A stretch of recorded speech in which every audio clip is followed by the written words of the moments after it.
मिथिला विश्वविद्यालय के वाणिज्य एवं व्यवसाय प्रशासन विभाग के सभागार में बिहार श्रमजीवी पत्रकार यूनियन का 5वां अधिवेशन हुआ संपन्न। स्वतंत्र और निष्पक्ष पत्रकारिता की राह में हमेशा से चुनौतियां आती रही है। स्वतंत्रता का आंदोलन रहा हो या इमरजेंसी का काल, हर युग में सच्ची पत्रकारिता को नई नई बाधाओं का सामना होता रहा है। आज के दौर में भी कई ऐसी बाधाएं हैं जो सच्ची पत्रकारिता के मार्ग में सतत रुकावटें डालती रहती है, किंतु सत्य के साथ खरी पत्रकारिता वही होती है जो ऐसी चुनौतियों के बीच में अपनी राह बनाती है। बिहार श्रमजीवी पत्रकार यूनियन के 5वें वार्षिक अधिवेशन में आयोजित वर्तमान परिदृश्य में मीडिया की भूमिका और चुनौतियों विषय पर सेमिनार में उपयुक्त बातें उभर कर सामने आई। रविवार को आयोजित वार्षिक अधिवेशन के सेमिनार सत्र को संबोधित करते हुए मुख्य अतिथि मिथिला विश्वविद्यालय के कुलपति प्रोफेसर सुरेंद्र प्रताप सिंह ने कहा कि जन सरोकार से जुड़कर ही पत्रकारिता का सच्चा लक्ष्य प्राप्त किया जा सकता है। वहीं इस अधिवेशन में विभिन्न प्रखंडों से आए पत्रकारगण के अलावा कई गणमान्य लोग भी शामिल हुए, जिन्होंने अपनी अपनी बातें रखी। आज के इस अवसर पर और आयोजन कर इस प्रकार के जो हम लोग सम्मेलन या मीटिंग्स ऑर्गेनाइज करते हैं, उससे हम सभी का विकास होता है। Because daily day to day life में बैठते हैं, एक दूसरे के विचार सुनते हैं। ज़्यादा लर्निंग सुनने से ही होती है, ऑब्जर्व करने से ही होती है। तो ये बहुत ज़रूरी है, हम सभी का इसमें ज्ञानवर्धन होता है। हम सब इसलिए मुझे यहाँ पर आने के लिए आज बहुत खुशी है।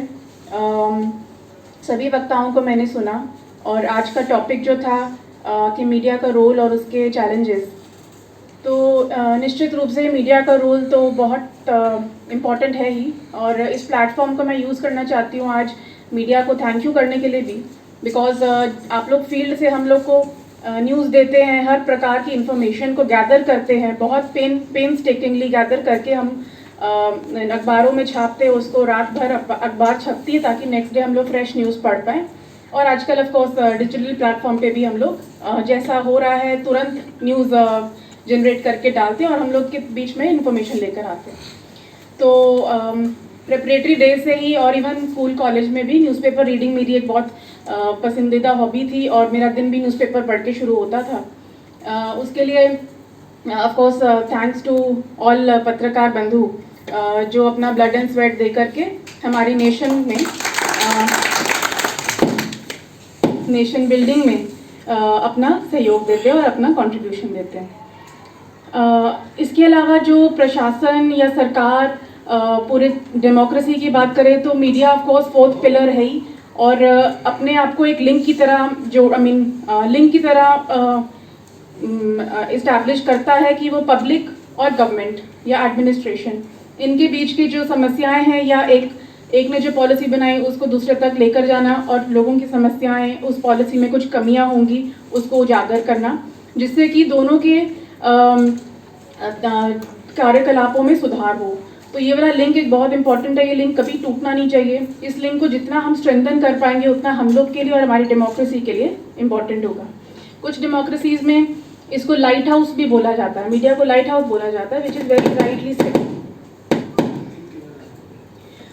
तो उस दृष्टिकोण से हम लोग मीडिया से एक्सपेक्ट भी करते हैं कि आप लोग जो हो रहा है उसको वही उसी तरीके से लिखे, हर व्यू पॉइंट को अगर लेकर आएँ सो दैट डिबेट हम लोग एक स्टिमुलेट कर पाएँ, डिफरेंट व्यू पॉइंट पर्सपेक्टिव्स को हम लोग एक प्लेटफॉर्म पे ला करके रख पाएँ, सो दैट हमारे जो पॉलिसी मेकर्स हैं, हमारे जो लेजिस्लेटर्स हैं, वो लोग उन सभी को इनकलकेट करते हुए हमको एक होलसम, जैसा कि कॉन्स्टिट्यूशन के बारे में बात की जा रही थी अभी, जिसके अंदर राइट्स हमको जो मिले हैं सिटीजन्स को भी और प्रेस को भी, उनकी भी बात हो रही थी। तो वो बहुत सोर्सेज से इकट्ठे हुए थे, इसीलिए हमारी constitution one of the best in the world है, बिकॉज हमने बहुत सारी नेशंस की कॉन्स्टिट्यूशन को पढ़कर उसको बनाया है।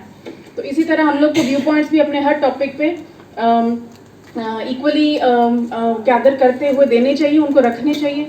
ऑफकोर्स चैलेंजेस आते हैं बदलते समय के लिए, बदलते समय के साथ हर किसी के लिए, तो नॉट जस्ट मीडिया के लिए बट हर एक कम्युनिटी के लिए, इवन फॉर एडमिनिस्ट्रेशन आजकल के दौर में, because of digital media, because of fast information dissemination, because her public के हाथ में अब जब मोबाइल है, जागरूक हैं सब लोग, तो हर किसी के लिए चैलेंजेस आते हैं, बट हमको इन चैलेंजेस से डरना नहीं है। हमको इनको एक चुनौती के रूप में देखते हुए इसी के अंदर बेस्ट करना है। जैसे कि हम लोग सर्वाइवल ऑफ फिटेस्ट जान रहे हैं जब से सिविलाइजेशन स्टार्ट हुई है, तो वही है कि हमको अपने आप को बदल लेना है ताकि हम लोग इस नए दौर के अंदर सबसे बेस्ट बन जाएं और हम लोग का काम जो है आगे आगे चलता रहे और उसी बदले हुए ज़माने के अंदर हम लोग अपना कंट्रीब्यूशन और बेहतर तरीके से दे पाएँ। तो चैलेंज से डरना नहीं है। लाइक बहुत सारे और वक्ताओं ने भी बोला, मैं उनकी बातें भी सुन रही थी। बहुत मतलब सीनियर जर्नलिस्ट भी हैं जिनका कहना है कि डरने की बात नहीं है, हताश होने की बात नहीं है। इस प्रकार के सम्मेलन हम लोग ऑर्गेनाइज करें और अपनी बातों को रखें और जो हमारे सामने चुनौतियाँ आ रही हैं उसका हम लोग मिलजुल कर एकजुट होकर समस्या का समाधान करने की कोशिश करें। तो इसी शॉर्ट एंड कंसाइज वर्ड्स के साथ मैं आप सभी को अगेन कॉन्ग्रेचुलेट करती हूँ। हंस नीर छीर अलग कर देता है, उसी तरह पत्रकारिता होनी चाहिए। हम लोग का ही दायित्व है, पत्रकारों का ही।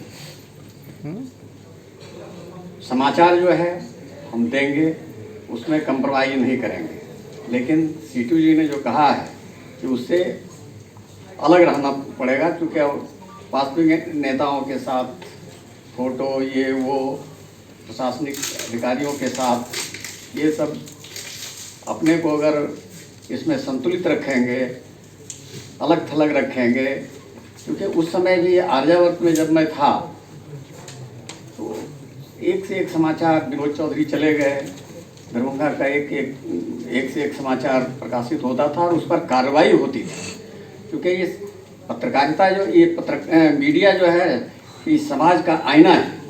इससे पदाधिकारियों को, प्रशासन के और महकमा को भी इससे लाभ मिलता है, उस पर कार्रवाई होती है। जो अच्छे प्रशासनिक पदाधिकारी हैं इसको अच्छा मानते हैं, लेकिन माने वो समाचार की विश्वसनीयता होनी चाहिए। और इसके साथ ही हम दरभंगा के सभी पत्रकार बंधुओं को बधाई देता हूँ कि एकजुटता, इसी तरह से एकजुटता दिखाएं। जिला के पत्रकारों को देखते हैं कि हर चीज़ में एकताबद्ध होकर किसी भी लड़ाई को या किसी भी विषय को ये लोग उठाते हैं, और इसी तरह से आप लोग उठाते रहिए। और यहाँ के देखते हैं प्रशासनिक स्तर भी काफ़ी सामंजस्य है आप लोगों का, ये खुशी की बात है। हम इसके साथ ही आप सबों को बधाई देते हैं। और शायद हाँ, आपकी तरह अब मैं फील्ड में नहीं रहता, लेकिन तमाम मजबूरियों के बावजूद इस अखबार से 40 साल पहले जुड़ा था।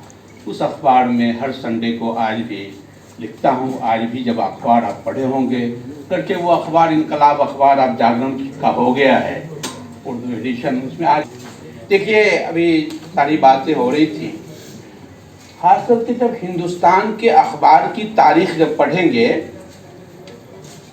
उसके इतिहास को पढ़ेंगे, तो आज का दिन आपके लिए कोई मुश्किल भरा नज़र नहीं आएगा। इसलिए कि हिंदुस्तान की तारीख जो है, पत्रकारिता की तारीख, वो शहादत से शुरू होती है। अंग्रेज़ों के ज़माने में जो पहली शहादत हुई दिल्ली अखबार के मौलवी मोहम्मद बाकर की, जब उनसे अंग्रेज़ों ने पूछा कि तुम अखबार अगर बंद कर दो तो तुम्हें निजात मिल सकती है, तो उन्होंने कहा कि मैंने अखबार निकालने से पहले ही एक जुमला अपने माथे पे लिख लिया था कि शहादत मेरा मुकद्दर है। और आप लोग राजा राम मोहन राय को जानते होंगे। हिंदुस्तान में पहला अखबार फारसी में निकालने वाले राजा राम मोहन राय हैं। उनके अखबार का नाम था मिरतुल अखबार, फारसी का अखबार था, और हिंदुस्तान का पहला फारसी का अखबार राजा राम मोहन ने निकाला। तो उसी मौलवी मोहम्मद बाकर के जुमले को उन्होंने उस अखबार का सरनामा बनाया, फारसी में लिखा, जिसका तर्जुमा यही था कि मेरा मुकद्दर शहादत है। फिर अकबर इलाहाबादी ने तो बहुत मशहूर शेर कह दिया कि खींचो न कम, जब तो मुकाबिल हो तो अखबार निकालो। तो जाहिर सी बात है कि हमारी तारीख तो मुश्किलों से रही है भरी हुई, इसलिए मायूस होने की जरूरत नहीं है।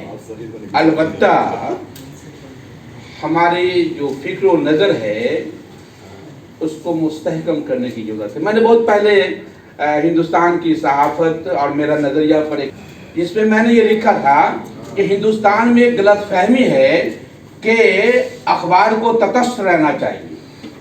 मैंने कहा था ये गलत है, अखबार को पक्षधर होना चाहिए। अखबार किसका पक्षधर होगा? जुल्म का। अगर आप तटस्थ रहते हैं इसका मतलब है मौन रहते हैं। आप किसी का कत्ल हो रहा है और आपकी तटस्थता उसे इंसाफ नहीं दिला पाएगी, आपको उसको पक्षधर होना होगा, हक गोई के साथ इंसाफ पसंद तरीके से। हमारा जो है कि हमको ये बताया गया और ये सच्चाई भी है कि भाई हम लोकतंत्र के चौथा खंभा हैं। तो तीन खंभा बाकी कौन है? सब लोग जानते हैं। सबसे पहले आपका लेजिस्लेटिव, एग्जीक्यूटिव और फिर ये जुडिशरी भी नज़र रखता है। लेजिस्लेटिव का काम ही कानून बनाना। तो हमारा जो संविधान का व्यवस्था है वो लेजिस्लेटिव और एग्जीक्यूटिव जो है वो मिला हुआ है, इसलिए कि जो एग्जीक्यूटिव हैं जो टॉप लेवल पर, वो लेजिस्लेटिव भी हैं। जो पार्टी सत्ता में है तो वो उनका हाउस में बहुमत भी होता है, वो चाहे नेशनल लेवल पर लोकसभा में या स्टेट लेवल पर विधानसभा में, तभी तो वो सत्ता में है। तो वो लेजिस्लेटिव के भी इम्पोर्टेंट पार्ट हैं। वो चाहेंगे वो कानून बनाएंगे, वो चाहेंगे कानून का लागू करेंगे, वो चाहेंगे कि ये कानून हमको सूट नहीं करता है, कानून बदल देंगे। वो चाहेंगे कि कोर्ट का जो जजमेंट आता है वो हमको सूट नहीं करता है तो रेट्रोस्पेक्टिव इफेक्ट से भी कानून बदल सकते हैं वो। तो वो उनका बड़ा पावर होता है। तो लेकिन सबसे मजेदार बात ये है, और ये सभी लोग हमको लगता है कि इस पर सहमत हो जाएंगे, कि मीडिया सभी को अच्छा लगता है, लेकिन मीडिया सभी को तब तक अच्छा लगता है जब तक उसको मीडिया सूट करता है। जब तक मीडिया की खबरें आपको पसंद आती हैं तभी आपको मीडिया अच्छा लगता है। लेकिन जिस दिन मीडिया की खबरें आपको पसंद नहीं आती है और मीडिया के घोर विरोधी हो जाते हैं, आप आज़ादी के बाद से लगातार देखिए, आप पुराने अखबारों को देखिए, पुराने मैगजीन को देखिए, लाइब्रेरी में जाके आप पुराने आर्टिकल को देखिए, किताब को देखिए, जितने भी देखिए, तो आप जितने भी शीर्ष नेतृत्व हो रहे हैं जब विपक्ष में रहते हैं तो उनको मीडिया बहुत अच्छा लगता है।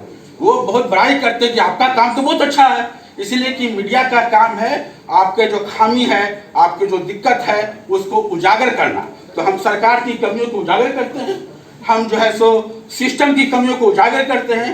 मीडिया को तो अपोजिशन को मौका मिलता है, उससे उनका काम अच्छा हो जाता है, तो वो बहुत पसंद करते हैं, कहते हैं वाह बहुत अच्छा काम है। और उन लोग मीडिया का हवाला देते हैं सरकार के सामने कि मीडिया में ये बात आई है, आपको संज्ञान लेनी चाहिए। जनमानस में ये बात आई है, ये संज्ञान लेनी चाहिए। जनता में ये भावना है, जनता की सरकार है, लोकतंत्र की सरकार है, तो वो अपना डिफाइन करने का बात है। कभी जो है सो जनता की सरकार हो जाती है, कभी कानून। और विचार वो व्यक्ति का नहीं होता, वो विचार लोक का होता है। ताकत लोग के पास है, ताकत समाज के पास है, ताकत इकट्ठा होने में है। ताकत व्यक्ति के रूप में कुछ नहीं, चाहे मुख्यमंत्री हो, चाहे जिसका मन करे वो प्रधानमंत्री, चाहे जो आप या हम, परसेप्शन जो समाज में ट्रेवल करता है उसका निर्माण करते हैं हम। लोग क्या चिंतन है लोग का, लोग किस रूप में सोचना चाहता है, वो निर्माण हम करते हैं, आप करते हैं। जो परसेप्शन बनता है वो लोग को निर्माण देता है, लोग बनाता है। तो लोक चेतना को जगाने का जो काम आपका है वो काम उस चौथे खंभे के रूप में, आपकी सूचना कलम से लिखने भर से नहीं, आप जो इससे चेतना निर्माण करते हैं, पूरे समाज को बदलने की ताकत, व्यवस्था को बदलने की ताकत और अपने अनुसार चलाने की ताकत व्यक्ति में नहीं है, शासन में नहीं, प्रशासन में नहीं, किसी में नहीं है। वो ताकत किसी के पास है, तो लोग के पास है। तो लोग की जो भूमिका बनती है उस भूमिका को आप या हम मिलकर के बनाते हैं। आप बनाना छोड़ दें इस भूमिका को तो आपकी चुनौतियां उसी दिन शून्य पर पहुंच जाएंगी, कोई चुनौती आपके पास नहीं। कुलपति के रूप में मैं काम करता हूं।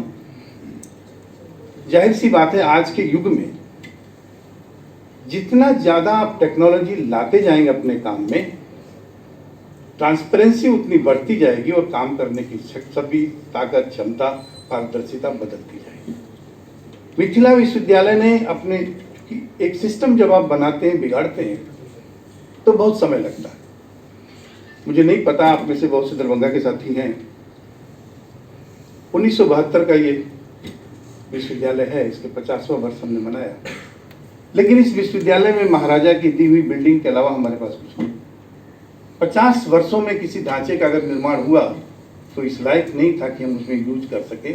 आज जाए उसमें कुछ नहीं, आप पूरा परिसर घूम के देख सकते। मेरा मतलब कहने का ये खाली है, ये जो लोग की ताकत है, जो व्यवस्था यहाँ दी हमने पूरे सिस्टम को बदलने की कोशिश की और सिस्टम को सस्टेनेबल बदला है कि जो बदल दिया वो गिरेगा नहीं, वही स्टैंड करेगा। बदलाव बहुत लोग करते हैं, लेकिन सस्टेनेबिलिटी उसके साथ अगर है तो विकास का हिसाब बढ़ता जाएगा, नीचे नहीं उतरेगा। इसी विश्वविद्यालय में हमने इंटायर प्रोसेस को इंफॉर्मेटिव टेक्नोलॉजी के माध्यम से, कंप्यूटर टेक्नोलॉजी के माध्यम से कर दिया। लड़के को जो एडमिशन लेना होगा वो एक ही बार फॉर्म भरना होगा उसको, और उसका एडमिशन डाटा हमने वहीं से कैप्चर कर लिया।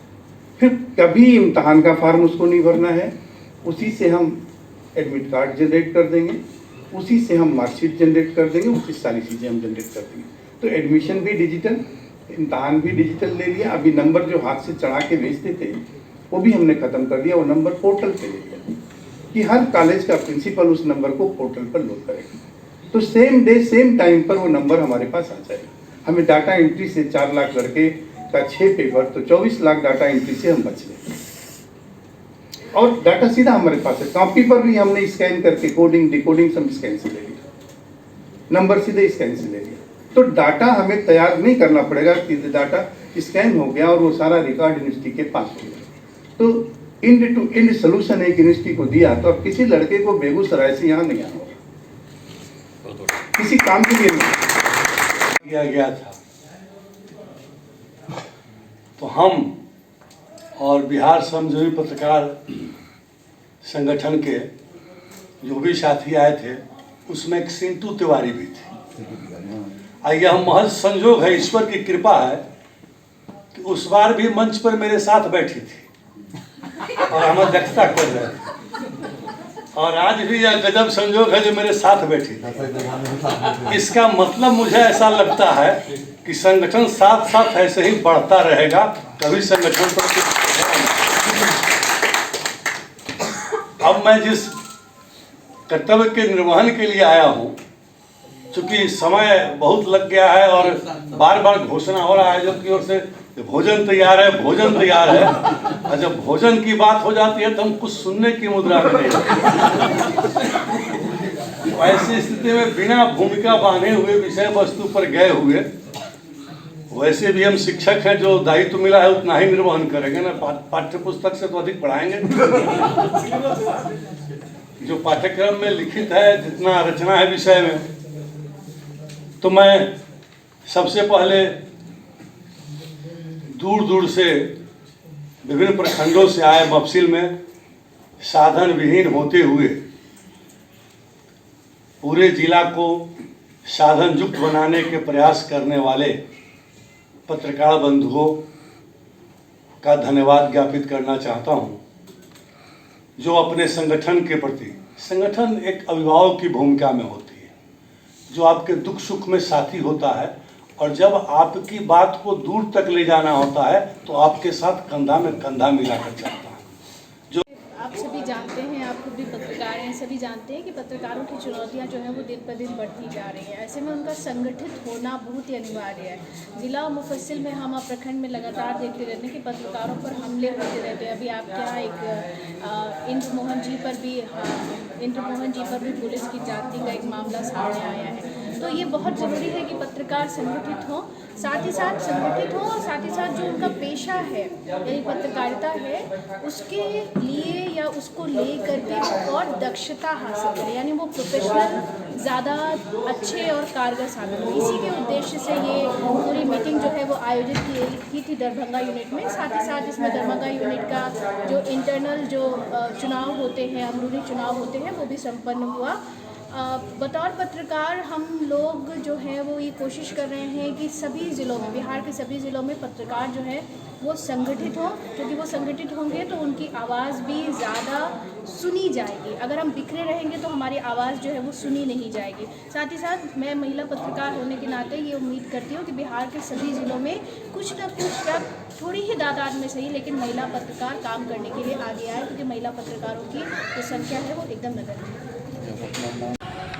सेमिनार भी श्रमजीवी पत्रकार यूनियन की ओर से जो दरभंगा इकाई है उसके द्वारा ये आयोजित किया गया था। यूनियन का प्रत्येक 3 वर्षों पर वार्षिक सम्मेलन होता है, उसी के तहत यह कार्यक्रम आयोजित हुआ था। 5वीं बार दरभंगा में यह कार्यक्रम आयोजित हुआ है। इस कार्यक्रम में मीडिया की भूमिका और चुनौतियों विषय पर हमारे अतिथियों ने विचार रखे हैं। हमारे कार्यक्रम में ललित नारायण मिथिला विश्वविद्यालय के कुलपति, कुलसचिव और दरभंगा की प्रभारी जिलाधिकारी डीडीसी के अलावा प्रदेश के हमारे पदाधिकारी और एमबीए के डायरेक्टर व शिक्षक शामिल हुए। दरभंगा जिला के प्रत्येक प्रखंड से जो हमारे सदस्य हैं उन्होंने शिरकत किया। हम लोगों ने 2 सत्र में यह कार्यक्रम रखा था। प्रथम सत्र हमारा अभी ख़त्म हुआ है और अब द्वितीय सत्र शुरू होने वाला है, जिसमें संगठनात्मक चुनाव होगा जो 3 वर्षों की अवधि को आगामी 3 वर्षों की अवधि के लिए होगा। हम लोग पत्रकारों की समस्या पर विचार करने के लिए एकत्रित हुए हैं। जो बदला हुआ परिवेश है, उस परिवेश में पत्रकारिता करना यदि कठिन हुआ है या आसान हुआ है, ये दोनों पक्ष पर हम लोग चिंतन मनन कर रहे हैं और इसके आधार पर हम लोग अपना प्रतिवेदन राज्य कमेटी को भेजेंगे और राज्य कमेटी के माध्यम से ये केंद्रीय कमेटी को जाएगा। उसके बाद जो हमारी केंद्रीय कमेटी है, वह केंद्रीय कमेटी इस पर विचार करके आने वाले दिनों में जो हमारा राष्ट्रीय अधिवेशन होगा या राज्य स्तरीय अधिवेशन होगा, उसमें दरभंगा जिला के इस विचार को शामिल करते हुए अपनी रणनीति में यदि उसको शामिल कर लेती है तो हम लोगों के लिए एक बहुत बड़ी बात होगी। वैसे भी कई बीच में जो हमारे थोड़े थोड़े अवधि के बीच में जो कार्यशालाएँ हुई हैं, उसमें भी हम लोगों ने प्रस्ताव पारित करके भेजा था, जिसको राज्य और केंद्रीय कमेटी ने अप्रिशिएट किया है और उसके आधार पर अपनी योजना बनाई है। हम पत्रकारों के हित के लिए योजना बनाते रहे हैं और उसी के आधार पर सरकार से हो, प्रशासनिक स्तर पर हो, हम लोग अपनी बातों को रखते आ रहे हैं। इन्हीं सारी चीज़ों पर विचार विमर्श किया गया। आपका नाम? अमरेश्वरी चरण सिन्हा। क्या है आप इसमें? हम जिलाध्यक्ष हैं। चलो ठीक।